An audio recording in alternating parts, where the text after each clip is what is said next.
24 ঘন্টার মধ্যে নোয়াখালীর সন্ত্রাসীদেরকে গ্রেফতার করতে ব্যর্থ হলে পরবর্তী দায় সরকারকে নিতে হবে। যিনি স্বরাষ্ট্র উপদেষ্টা আছেন, যদি আপনারা মনে করেন দলকানা প্রশাসন হবেন, দলকানা প্রশাসন মানবে না জনগণ। দলকানা প্রশাসনের চরিত্র কি এবং তাদের পরিণতি কি?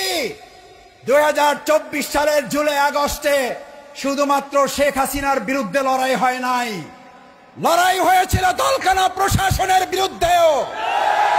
শেখ হাসিনাকে দেশ ত্যাগ করার আগেও দলকানা প্রশাসনকে পিলারের খাম্বার সাথে ঝুলিয়ে রেখেছিল জনগণ।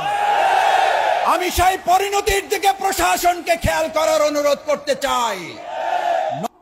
4টা বিশ্ববিদ্যালয় নির্বাচনের পর মাথা এমন গরম হয়েছে, এখন মসজিদে ইসলামপন্থী এবং দেশপ্রেমিকদের উপরে হামলা শুরু করেছে। নতুন করে বাংলাদেশে আর কোন দলবাজ প্রশাসন তৈরি হোক, যারা নোয়াখালী প্রকাশ্যে মসজিদে কোরআন চর্চার উপর হামলা করার পর এখনো কাউকে গ্রেফতার করতে পারেন না, তারা জাতীয় নির্বাচন সুষ্ঠুভাবে করতে পারেন, দেশের মানুষ তা বিশ্বাস করে না। আপনাদের গোয়েন্দা তৎপরতা কোন জায়গায় পৌঁছেছে? একের পর এক জাতীয় গুরুত্বপূর্ণ স্থাপনায় অগ্নিসংযোগ হচ্ছে, দুর্ঘটনা ঘটছে।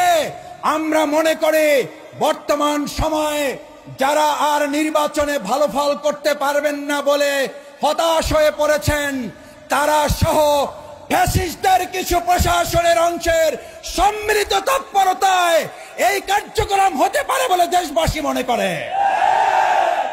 স্পষ্ট কথা বলতে চাই, এগুলো বন্ধ করুন, না হলে আবার জুলাইয়ের মতো আমরা রাজপথে নেমে জনগণকে সাথে নিয়ে প্রতিরোধ করে তোলা হবে, প্রতিবাদের আগুন জ্বালানো হবে, জনগণের অধিকার আদায়ের জন্য আবার জীবন বাজি রাখা হবে।